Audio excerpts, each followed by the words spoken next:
محمد وعلى آله وصحبه أجمعين. رب اشرح لي صدري ويسر لي أمري واحلل عقدة من لساني يفقهوا قولي. سبحانك لا علم لنا إلا ما علمتنا إنك أنت العليم الحكيم. Yang berbahagia Tuan Imam, yang berbahagia Tuan Bilal dan para jamaah yang dikasihi, tuan-tuan dan juga puan-puan muslimin muslimat yang dirahmati Allah Subhanahu wa taala. Alhamdulillah, pada malam ini sekali lagi kita dipertemukan Allah Subhanahu wa taala. Pertemuan yang mana merupakan pertemuan mendekatkan diri kepada Allah Subhanahu wa taala menerusi talabul ilmi, pengajian ilmu.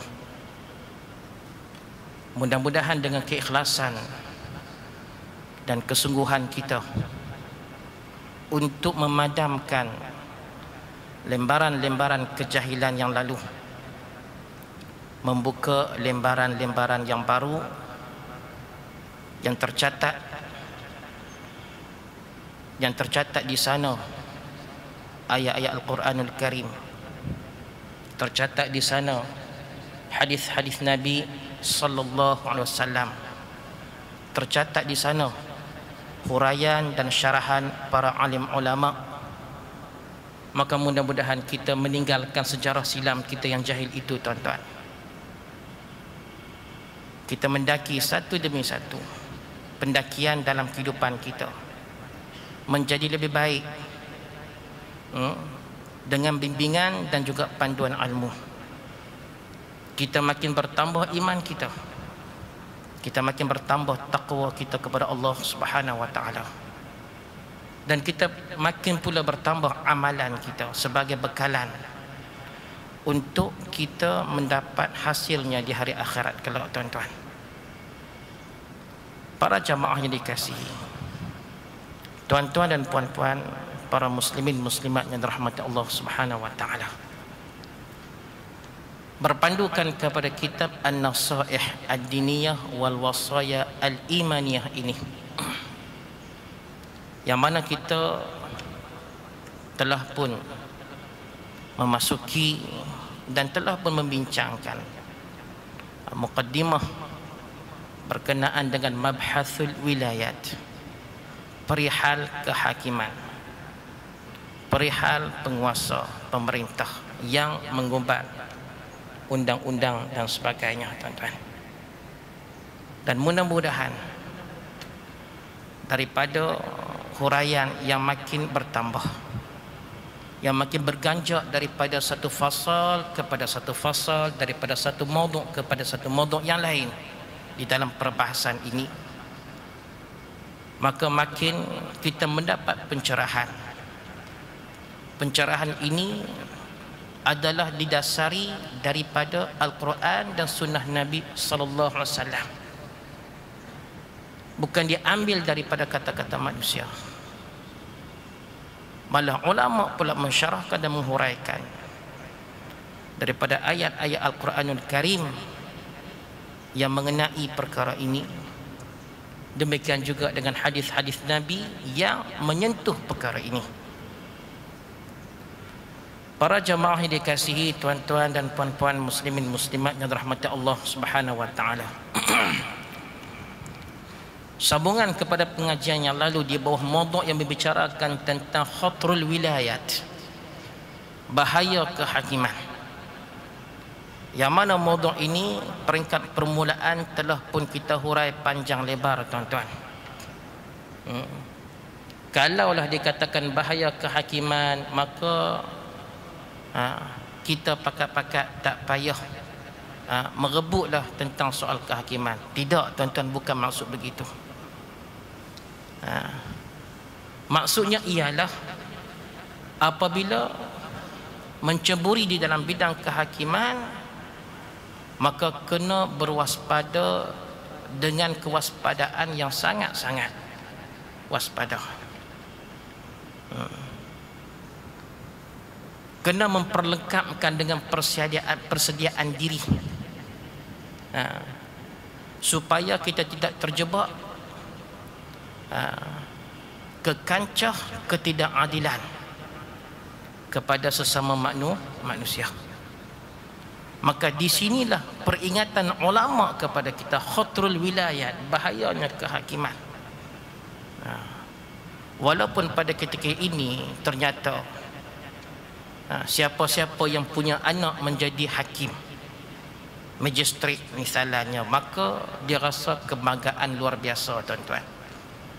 Tu anak saya lah tu. Itu dia. Tu adik saya lah tu, tu abang saya lah tu, tu ayah saya lah ya tu.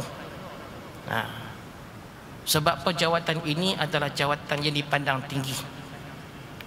Baik pada zaman dahulu, zaman kegemilangan Islam satu ketika dahulu, dan juga sampai kepada zaman sekarang. Namun di sana dia ada perbezaan mengenai perkara ini. Walaupun qadi, hakim, bukan calang-calang orang dilantik dan dipilih untuk menjawab jawatan tersebut. Hakim qadi di zaman Khulafa' Ar-Rasyidin, dia yang menghukum khalifah, tuan-tuan, apabila khalifah melakukan kekhilafan. Nampak tak? Berada di bawah penguasa pemerintah yang bertakwa kepada Allah, ternyata hakim sangat-sangat independen, bebas, dengan tidak memilih bulu apabila berhukumkan dengan hukum hakam Allah Subhanahu wa taala. Sama ada engkau khalifah, engkau orang kanan khalifah, engkau minal wuzara, menteri-menteri yang berada di persekitaran khalifah, maka apabila kes engkau diangkat dan untuk dibicarakan kepada pihak hakim, kepada mahkamah, maka ternyata engkau mesti tunduk kepada ketentuan-ketentuan hukum yang bersumberkan daripada Al-Quran, hadis Nabi, ijma' ulama dan juga qiyas. Ini dia, tuan-tuan, bezanya qadi di zaman dahulu. Adapun qadi di zaman sekarang, apabila kita bercakap tentang qadi, jangan kita membayangkan qadi di zaman sekarang ini adalah yang hanya tersekat di dalam persekitaran nikah dan kahwin, cerai, lepas itu apa dia, pembahagian harta pusaka semata-mata. Tidak, tuan-tuan. Qadi di dalam perspektif zaman sekarang ini di tempat kita dan di beberapa buah negara Islam yang lain, kuasanya hanya berkisar kepada perkara seperti itu semata-mata. Adalah sikit berkenaan dengan jenayah syariah, jenayah syariah yang melibatkan khalwat dan sebagainya, sumbang mahram dan sebagainya. Itu saja, tuan-tuan.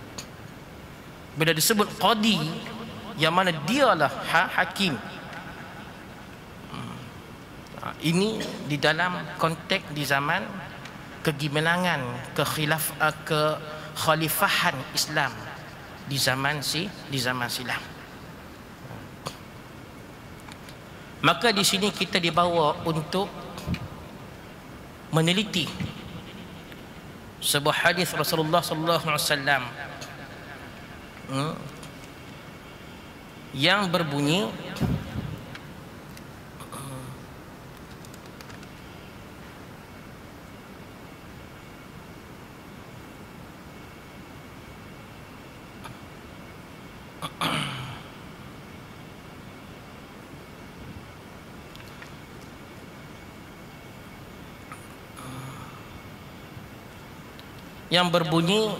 qala Rasulullah sallallahu alaihi wasallam, dalam riwayat ini menyebut annal waliya yuqafu ala jisri jahannam, yang mana sesungguhnya setiap pembesar itu yang terlibat di dalam penggubalan undang-undang. Pembesar dan juga qadi ataupun hakim. Yuqafu ala jisri jahannam, akan diberhentikan di atas jambatan jahannam.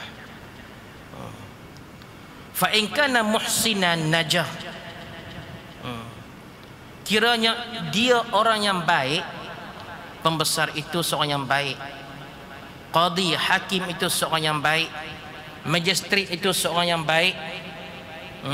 Apa maksud baik ini? Muhsinan ialah baik dalam pengertian ini adalah adil.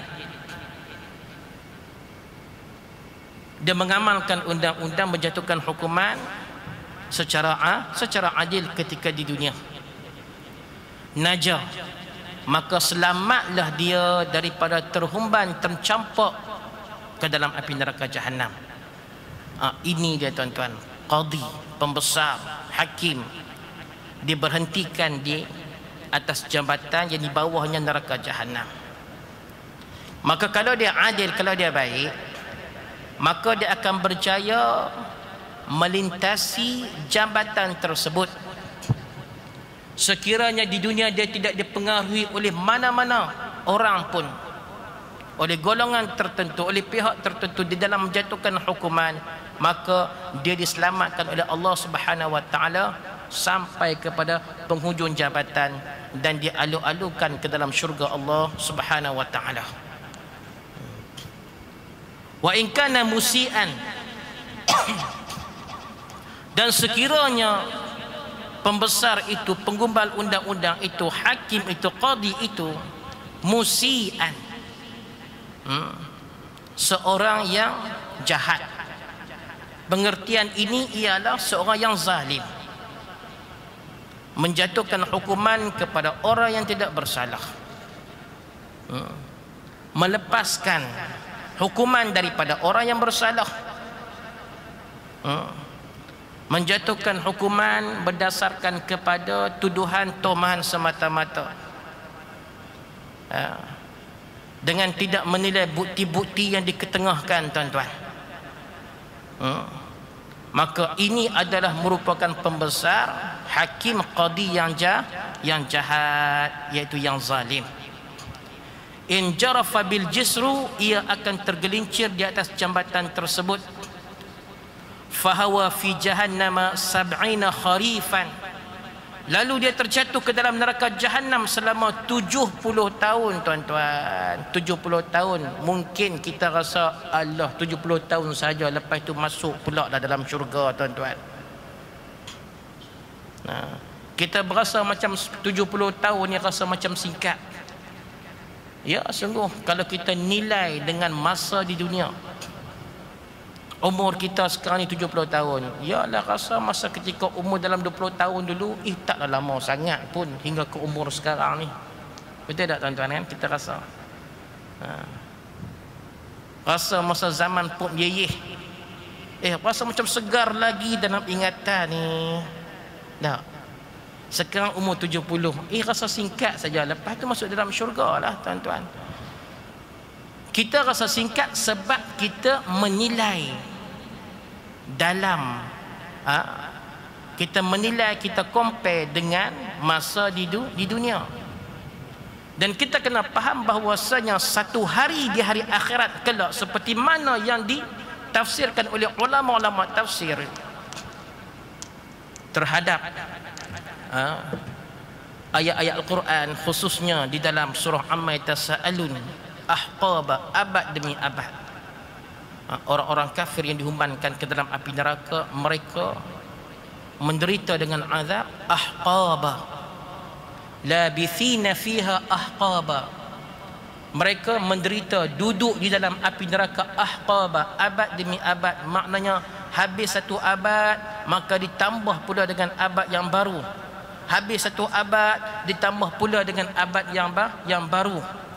Yang mana ulama tafsir di dalam menilai ayat ini, dalam menafsirkan ayat ini, menyatakan bahawasanya satu hari di hari akhirat kelak adalah bersamaan dengan 1000 tahun di dunia, tuan-tuan. Kalau 70 tahun, satu tahun 360 hari. Betul tak? 60 hari ya? Ke 65? 360 hari. Bermakna berapa ribu tahun tu? Masya Allah. Untuk menghabisi tempoh azab merengkok dalam api neraka Jahannam selama 1 tahun pun memakan masa sampai beribu-ribu tahun kalau dikira dengan masa di dunia, tuan-tuan. Itu dia, Masya Allah. Apatah lagi pula untuk 70 tahun. Ini bagi seorang hakim yang qadi yang masih lagi ada iman di dalam diri dia. Dia melakukan kezaliman kepada hamba Allah ketika di dunia dengan satu kesalahan, kesilapan, kezaliman yang dilakukan, dicampak, dihumban ke dalam api neraka selama 70 tahun. Kalau beberapa orang lagi yang menjadi mangsa kezaliman dia, tuan-tuan, darab tengoklah berapa lama dia berengkuk ke dalam api neraka. Walaupun tidak dapat dinafikan di dalam dirinya ada lagi iman. Sebab apabila ada iman di dalam diri seseorang hamba Allah, maka dia tidak akan kekal dalam api neraka selama-lamanya. Dia akan dikeluarkan dan masuk ke dalam syurga Allah Subhanahu wa taala. Nampak tak? Tetapi untuk menunggu saat-saat dimasukkan ke dalam syurga Allah, sedangkan ahli syurga, Masya Allah, sudah bergembira, berseronok di dalam syurga dalam tempoh beribu-ribu abad. Sedangkan dia masih lagi menderita dalam api neraka, tuan-tuan. Masya Allah. Itu bagi seorang qadi, hakim yang ada iman dalam dirinya. Bagi pembesar yang ada iman dalam dirinya.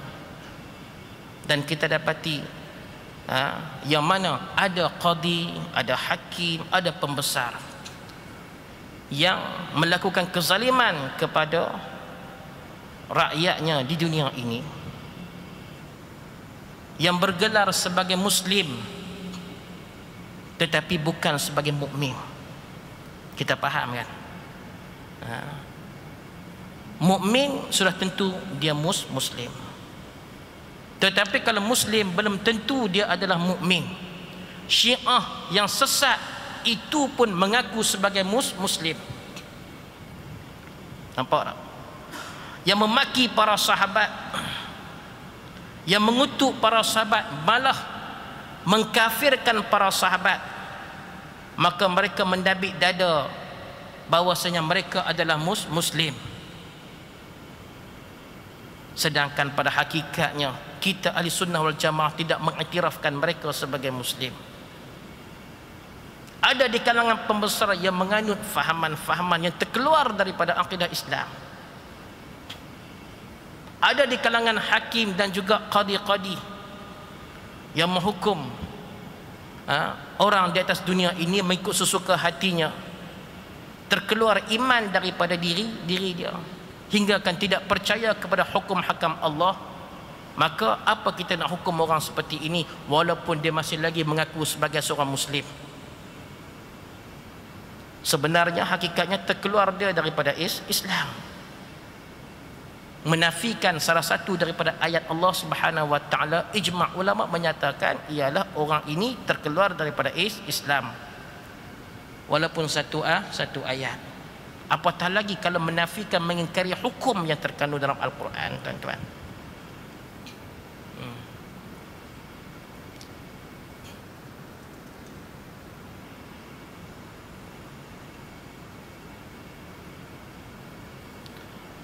Wa warada aidan, dalam satu riwayat yang lain menyebut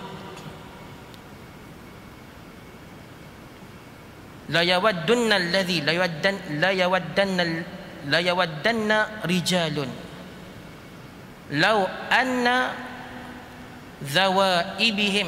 dhawaibahum ay sya'ru ru'usihim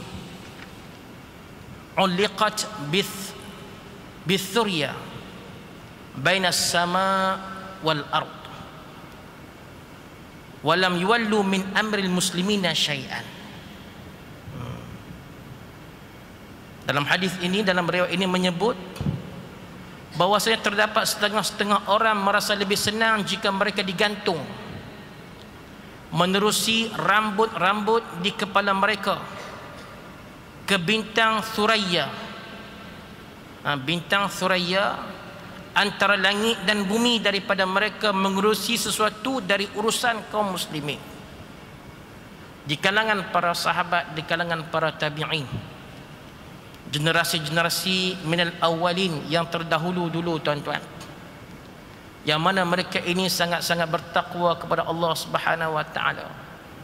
Kadang-kadang mereka ini dipercaya dan diyakini mempunyai kriteria dan ciri-ciri yang melayakkan mereka untuk mengadili satu-satu kes, satu-satu masalah yang melibatkan orang-orang Islam. Ternyata mereka sebenarnya memang ada ciri-ciri kriteria ini dengan ketakwaan mereka kepada Allah, dengan keilmuan mereka yang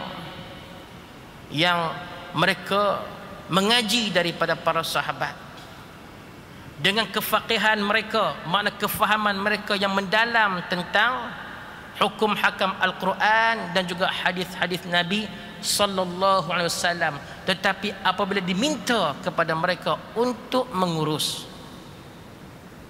untuk mengadili, menghakimi satu-satu masalah, satu-satu kes di kalangan orang-orang Islam, mereka menolak. Malah mereka berkata, biarlah kalau rambut aku digantung di antara langit dan bumi, uliqat bis-suraya baina sama'i wal ard, digantung di bintang Suraya di antara langit dan bumi.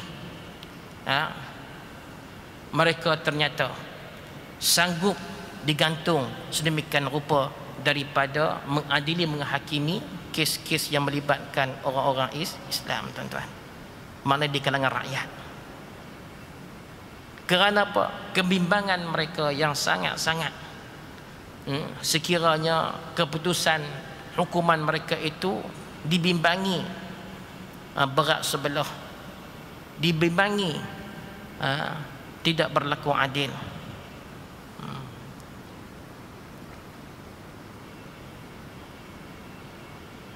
Kemudian dalam sebuah hadis Rasulullah sallallahu alaihi wasallam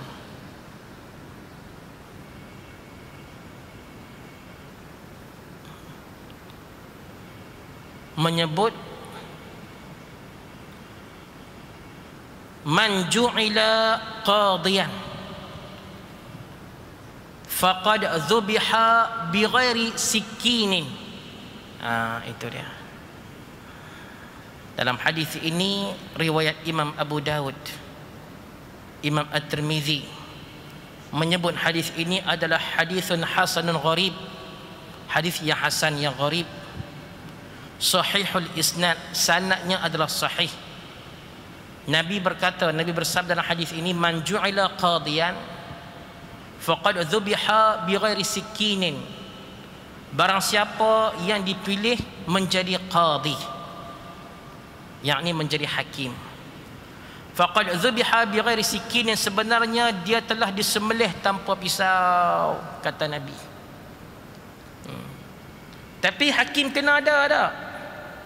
Kena ada. Tak mungkin dalam sesebuah negara di mana-mana tempat pun tidak ada hakim, tidak ada penggumbal undang-undang yang terdiri daripada pembesar-pembesar.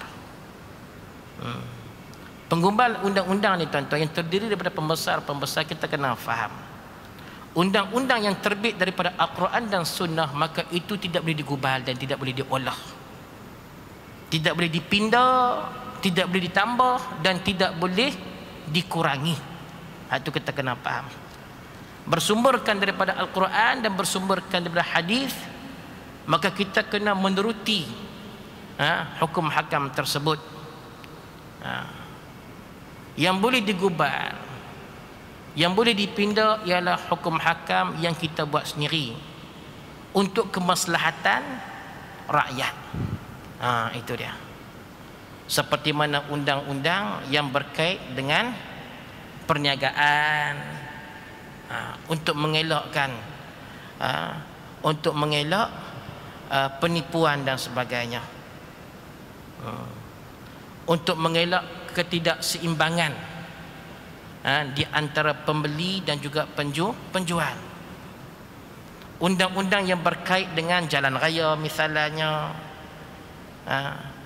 undang-undang yang membabitkan apa saja yang mengenai kehidupan manusia yang tidak ada dalam Al-Quran, yang tidak ada dalam hadis-hadis Nabi sallallahu alaihi wasallam, itu tidak mengapa. Itu pun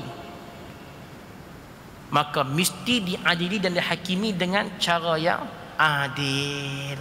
Sekiranya tidak, kok-koklah kita menganggap tak apalah undang-undang buatan kita sendiri, maka kita boleh bertindak sesuka hati kita, yang mana kita boleh memangsakan siapa-siapa saja yang kita tak kehendaki, yang kita tak suka dekat dia.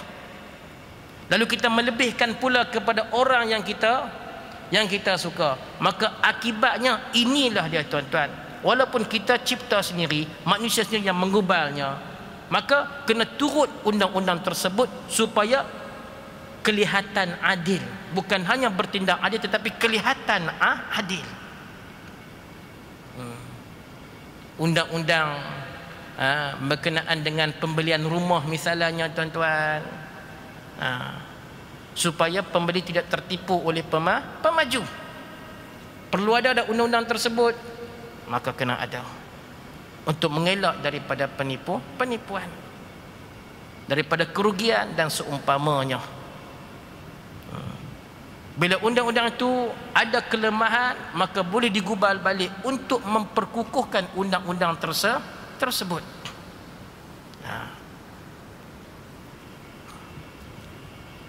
Kemudian waqala alaihi salatu wasallam, dan bersabda lagi Rasulullah sallallahu alaihi wasallam, man qada bil jahli fahuwa finnar. Kata Nabi, barang siapa yang memutuskan satu-satu hukum itu dengan kejahilan, dilantik orang jahil menjadi hakim, menjadi qadi. Sebab itu kita dapati qadi, hakim ketika di zaman pemerintahan Islam satu ketika dahulu adalah dilantik di kalangan sahabat, dilantik mereka yang betul-betul faham Al-Quran dan sunnah Nabi sallallahu alaihi wasallam. Mereka yang betul-betul faqih. Faqih mana apa? Yang alim ilmu fiqh, yang sangat-sangat, yang betul-betul memahami nas-nas Al-Quranul Karim, nas-nas daripada hadis-hadis Nabi sallallahu alaihi wasallam, memahami ijma' ulama, memahami qiyas dan sebagainya tuan-tuan. Maka mereka inilah yang dilantik dan dipilih untuk menjadi hakim, untuk menjadi qadi. Pembesar-pembesar yang terlibat dalam pengubalan undang-undang juga terdiri daripada kalangan yang alim, di kalangan para alim ulama. Bukan diambil daripada mereka yang jahil, yang tak reti baca Al-Quran. Jangankan untuk melihat, memahami undang-undang yang terkandung dalam Al-Quran, baca Al-Quran pun tak boleh nak baca, tak reti nak baca tuan-tuan. So orang-orang macam ni pula diangkat menjadi hakim. Masya Allah, wal'iyadzubillah. Kita berlindung dengan Allah Subhanahu wa ta'ala. Memang pedihlah kalau dengar macam ni, tetapi adakah benar ataupun tidak kenyataan ini? Di mana silapnya kenyataan-kenyataan yang seperti ini? Adakah kita nak membiarkan fenomena ataupun keadaan seperti ini berlaku sampai bila tuan-tuan? Yang memutuskan, yang mengumbalkan undang-undang adalah terdiri daripada mereka yang jahil tentang Al-Quran dan sunnah Nabi SAW. Nampak tak? Sampai bila tuan-tuan? Tuan-tuan mungkin pernah mengalami dalam satu-satu kes yang merugikan kalian. Tuan-tuan kan, kadang-kadang di kalangan kita, kita boleh tanya di sekeliling kita, kawan-kawan kita, ada tak kes-kes yang sebenarnya kebenaran itu berpihak kepada kita, tetapi kita dinafikan kebenaran tersebut, maka kita mengalami kerugian, tuan-tuan. Dalam kes-kes jual beli, dalam kes-kes perniagaan seumpamanya,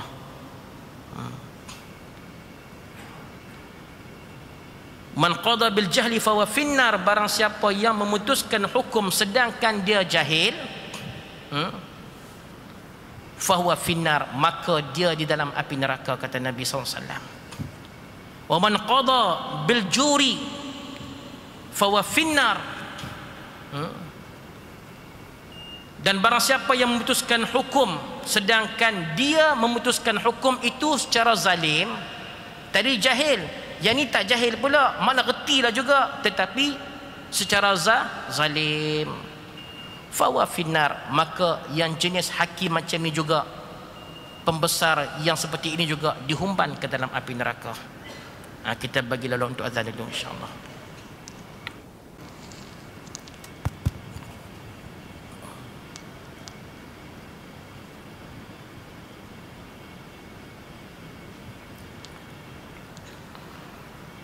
Para jamaah yang dikasihi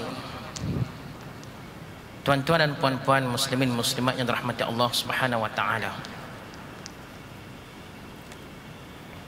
Kemudian hadis ini berbunyi lagi,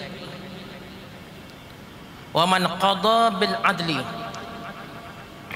dan barang siapa di kalangan hakim, di kalangan qadi, di kalangan pembesar,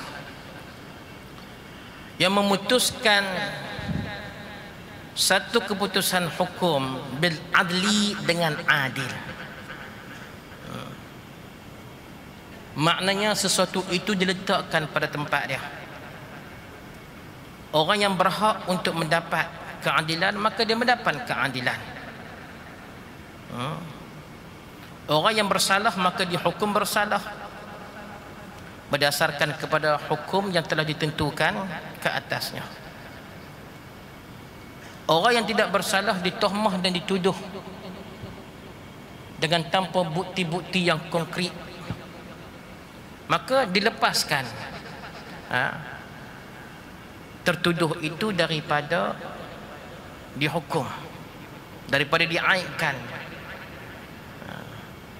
Maka kata Nabi sallallahu alaihi wasallam, fahariyun an yanjua kafafan, maka qadi, hakim, pembesar yang seumpama ini, maka dia tiada akan diapa-apakan pada hari akhirat kelak. Itu dia. Maknanya dia terlepas daripada azab Allah Subhanahu wa taala.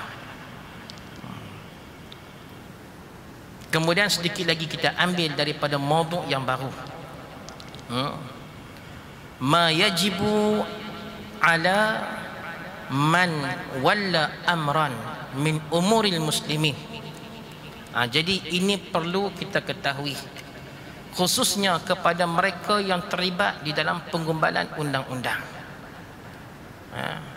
Maka mereka mesti mengambil tahu tentang perkara seperti ini, bukan hanya sekadar mempelajari, mengaji, buat research, tesis dan sebagainya yang berkaitan dengan kanun, berkaitan dengan undang-undang, berkaitan dengan law, tetapi tidak, dia kena baca juga ayat-ayat Al-Quran dan juga hadis-hadis Nabi sallallahu alaihi wasallam sebagai apa? Persediaan untuk dirinya di dalam menjawat jawatan seperti ini. Maka di dalam maudhu' membincangkan tentang ma yajibu ala man walla amran min umuril muslimin, iaitu apakah yang wajib ataupun tugas bagi mereka yang mengurus urusan kaum muslimin. Sebab di dalam mana-mana negara, maka pentadbiran dan pengurusan rakyatnya melibatkan pembesar, melibatkan qadi, melibatkan hakim. Maka sebab itu dia kena ada mahkamah dia. Tidak dapat tidak, maka mesti lalui proses seperti ini. Tidak mungkin boleh dibiarkan rakyat buat apa saja dia nak buat. Maka kalau tidak, berlakulah jenayah, pecah amanah, rasuah dan sebagainya. Maka sebagai orang yang terlibat di dalam menguruskan umurul muslimin, perkara-perkara yang berkaitan dengan urusan orang-orang Islam, undang-undang dan sebagainya, maka di sini qala musannif rahimahullah, berkata pengarang kitab ini, wabil jumlah, secara kesimpulannya, fal bu'du minal wilayat wal hazmu walladhi yanbaghi. Dia kata menjauhkan diri dari urusan kehakiman itulah yang harus dipilih dan dituju mula-mula sekali, tuan-tuan. Maknanya bukan merebut untuk jawatan ini. Kadang-kadang kita dapati, Masya Allah, ramai orang yang merebut, mengharapkan sangatlah ketua hakim negara itu supaya bersara cepat. Sebab apa? Timbalan dia ni, saya sebagai timbalan ni nak merebut kerusi tersebut, sebagai satu contoh. Mengharapkan ketua hakim negara supaya mati cepat, bersara ke, mati cepat ke apa ke. Tambah-tambah pula timbalan umurnya 55 tahun, sedangkan ketua dia baru 50 tahun. Tu dia, tuan-tuan. Kalau begitu sampai bila saya nak jadi ketua? Dahlah umur saya ni muda daripada, dah tua daripada ketua saya. Macam-macam buat usaha supaya si ketua tu bersara cepat, ataupun mati cepat. Nampak tak? Jadi pertama sekali ialah bukan merebut jawatan ini, tuan-tuan. Walaupun jawatan ini kelihatannya jawatan yang sangat-sangat standard, kan? Tu hakim datang tu qadi datang tu, bagi hormat dekat dia. Masuk mahkamah semua orang pakai berdiri menghormati yang arif, kan? Ya memang. Bila mendapat penghormatan seperti itu, jawatan yang Masya Allah gaji pun boleh tahan, tuan-tuan. Ditambah pula sekiranya dapat menguntungkan orang tertentu, dibayar lebih pula, setengah-setengah tu.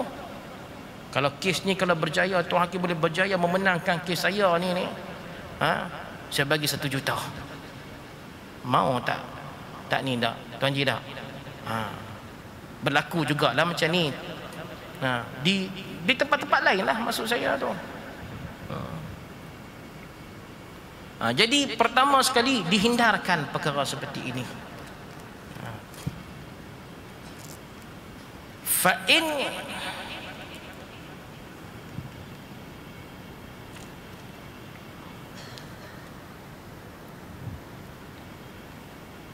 Fa'in balal al-abdu biha falya'rif mallahu alaihi fiha wa li'ibadihi.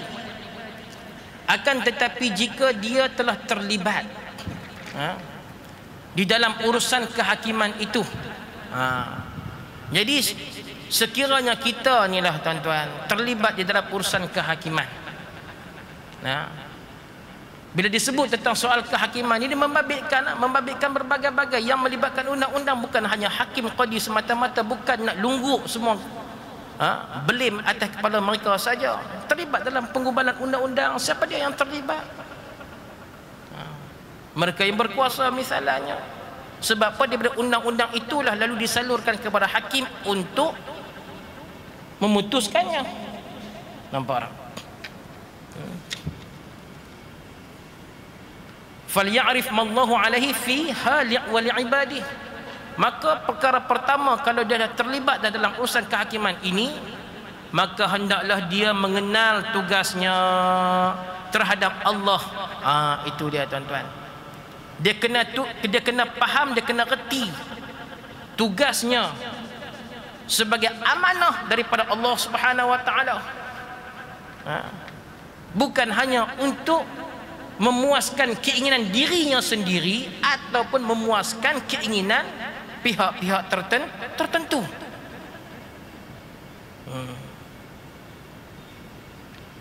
Kalau kita baca cerita seperti ini tuan-tuan, Masya Allah, sangat-sangat terkenang apa yang berlaku di zaman Khalifah Umar Al-Khattab radhiyallahu anhu tuan-tuan. Masya Allah. Bagaimanakah peristiwa yang berlaku? Sedikit saya bawa cerita ni tuan-tuan.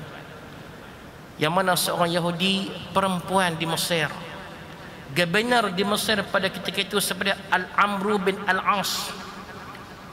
Amru bin Al-As radhiyallahu anhu. Amru bin Al-As masuk Islam agak lambat ketika zaman Fathul Mekah, pembukaan Mekah. Sayyidina Umar melantik dia menjadi gubernur kerana melihat daya kepimpinan di dalam diri Al-Amru bin Al-As ini, ada dia punya daya kepimpinan, ciri-ciri kepimpinan, sehingga kan pernah Sayyidina Umar berkata, aku melihat Amru bin Al-As ini tidak lain tidak bukan dilahir untuk menjadi pemimpin. Ketika Fathu Mesir, pembukaan Mesir, maka Sayyidina Umar melantik Amru bin Al-As untuk mengetuai tentera-tentera Islam membuka Mesir. Kalau orang putih kata, dia kata bukan buka, dia kata menakluk, menjajah Mesir. Tidak, Islam bukan menakluk, Islam bukan menjajah, tetapi Islam membuka. Kalau penjajahan, penaklukan yang mana mereka kita tahulah risiko natijah daripada penjajahan dan penaklukan ialah yang mana rakyat di negara yang dijajah, ditakluk itu dihinakan, dibunuh. Betul tak?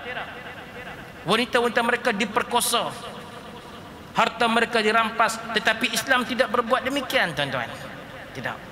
Dia membuka Mesir daripada penyembahan berhala kepada menyembah Allah Subhanahu wa taala dengan tidak mensyirikkan dengan sesuatu pun. Di zaman pemerintahan Amr bin Al-As sebagai gubernur di Mesir, maka seorang wanita Yahudi itu dia ada sebidang tanah, yang mana tanah tersebut memang sangat sesuai untuk didirikan sebuah masjid yang besar. Ditawarkan kepada wanita Yahudi ni tadi ni, Amr bin Al-As, untuk membeli tanahnya, tetapi wanita Yahudi ni tak mau nak jual.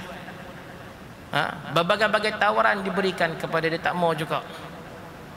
Lepas tu Amr bin Al-As menawarkan juga untuk menggantikan dengan tanah yang lain yang lebih luas. Sebab apa? Sebab tanah yang dimiliki oleh wanita Yahudi ini sangat-sangat sesuai dengan strategi untuk dibina masjid. Maka dia berkeras juga untuk tidak mau menjual. Maka bila dah jadi macam tu, maka Amr bin Al-As terpaksa merampas tanah wanita ini. Maka wanita ini kata apa tuan-tuan? Nampak ini pembesar. Amr bin Al-As bukan hakim tapi pembesar, dia benar Mesir. Dia berkata, untuk menyelesaikan masalahnya, maka dia bertanya kepada sesiapa saja, bagaimanakah untuk menyelesaikan kes aku ini ni? Ibarat timun lah, bila kita berhadapan dengan penguasa, hak milik kita pun macam kan ibarat timun lah. Sama ada kalau sama ada kita timun dengan derian, sama ada kita menggelek pun kita luka, kalau kita digelek pun kita lagi teruk kelukaannya. Maka ada cadangan daripada seseorang menyatakan, engkau pergi bertemu dengan Khalifah Sayyidina Umar Al-Khattab radhiyallahu anhu. Betul ke? Ya, betul. Dia seorang khalifah yang adil. Maka pergilah orang tua Yahudi ni daripada Mesir tuan-tuan. Masya Allah, perjalanan bukan memakan masa yang singkat. Dengan khadam dia pergi sampai ke Madinah. Dalam musafirnya itu, selepas merentasi mungkin sebulan atau mungkin beberapa minggu, sampai ke Madinah. Sampai saja ke Madinah, maka dia bertanya kepada orang ramai penduduk-penduduk Madinah, di manakah khalifah kamu Umar Al-Khattab? Maka mereka berkata, sana Umar Al-Khattab radhiyallahu anhu Amirul Mukminin sedang berbaring, merehatkan diri di bawah pokok di dekat pinggiran padang pasir. Dia macam tak berapa nak percaya. Sebab apa? Bagi dia kalau presiden pembesar ini dia ada istana dia, kan? Ada istana dia, ada pejabat dia. Tiba-tiba apa yang dia dapati daripada Khalifah Umar Al-Khattab, hanya tidur di bawah pokok yang rendang, berenang di bawah pokok, sedang rehat di situ.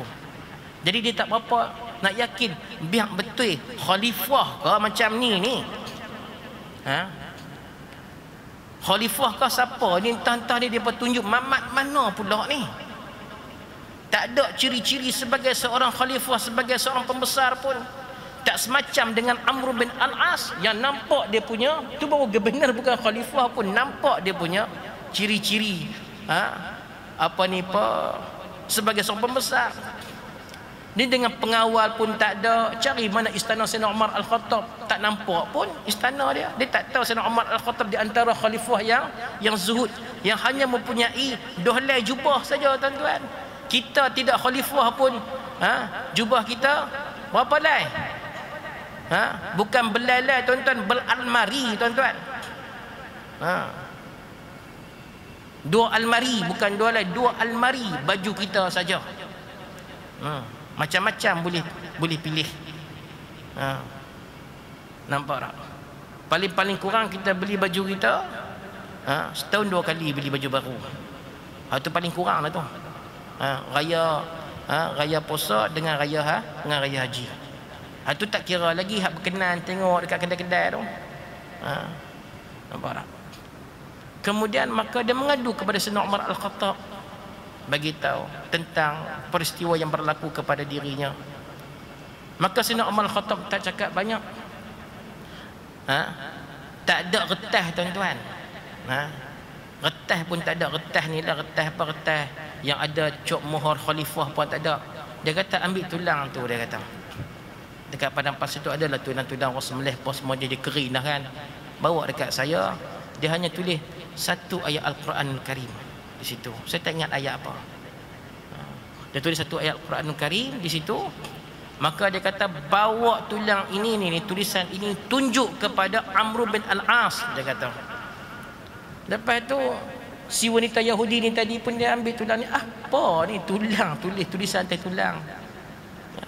Lepas tu maka dia pun campak. Dia sudah merasai perasaan yang kecewa dah, putus asa dah, tak tahu nak buat macam mana. Maknanya apa yang berlaku kepada dirinya, maka pasrah. Tanah nak rampas pun rampas, dah nak buat apa lagi. Namun khadam dia ni cerdik. Khadam tu ambil tulang tu buat balik, sama-sama balik ke Mesir. Sampai di Mesir kan. Maka kata khadam dia sampai dekat Mesir, ni aku bawa tulang ni, dia kata. Sedangkan tadi ni puan telah pun campak tulang ni, yang terteranya tulisan Sayyidina Umar Al-Khattab yang menulis salah satu daripada potongan ayat suci Al-Quranul Karim kan. Aku bawa tulang ni, dia kata. Kita cuba tengok kan apa yang berlaku. Maka pada satu ketika di dalam apa ni kita panggil ni, kalau macam pembesar nak lalu ni kan, dia adalah polis trafik dia kan. Noneng bunyi dia punya siren dia tu menyebabkan kereta terpaksa nak kena pinggir. Zaman dulu tak ada lah macam tu. Adalah kuda-kuda pengiring, gubernur dan sebagainya, melintasi jalan utama di bandar Kahirah zaman dulu lah. Maka khadam dia kata, wahai puan, ambil tulang ni, tunjuk. Sekejap lagi ni Gubernur Amr bin Al-As ni nak lintas depan ni, tunjuk tulang ni dekat dia. Ketika datang Amr bin Al-As, maka ditunjuknya tulang ni tersebut kan. Daripada siapa? Khalifah Umar Al-Khattab radhiyallahu anhu kan. Bila sedangkan Amr bin Al-As pada ketika itu sedang mengendarai kuda dalam keadaan yang dalam keadaan seorang yang pembesar. Bila melihat saya tulisan itu tertera pada tulang tersebut, maka terus dia turun daripada kuda dia. Dia baca saja tulisan itu, maka terus dia membatalkan hasratnya untuk merampas, mengambil tanah si wanita Yahudi ini, tuan-tuan. Nampak apa? Itu dia. Malah dia nak membayar pampasan lagi kepada si wanita Yahudi. Kerana apa? Kerana menyusahkan si wanita Yahudi ini tadi. Bila mendengar sahaja keputusan Amr bin Al-As ini, perempuan ni terus memeluk agama Islam, tuan-tuan. Nampak ada keadilan Islam di situ tu. Perempuan Yahudi yang keras hati, kita tahulah perangai orang Yahudi ni macam mana. Bukan ramai pun orang Yahudi yang masuk Islam ni, tuan-tuan. Dalam sejarah Nabi ni hanya beberapa orang saja orang Yahudi yang masuk Islam, yang menjadi tokoh sahabat, seperti mana Abdullah bin Abdul Salam dan beberapa orang Yahudi yang lain. Dia menangis, kemudian dia mengucap 2 kalimah syahadah, dia masuk Islam, dan dia menghadiahkan, mewakafkan tanahnya itu kepada Amr bin Al-As untuk didirikan masjid dengan tidak mengambil 1 sen pun. Bila keadilan Islam tertegak, tengok macam mana, tuan-tuan, natijah dia, Masya Allah. Yang kita duk alami sekarang ini, daripada satu bala ke satu bala, satu musibah kepada satu musibah. Kerana apa? Kerana membalakannya hukum hakam Allah Subhanahu wa taala. Keadilan tu kita tendang ke tepi terus.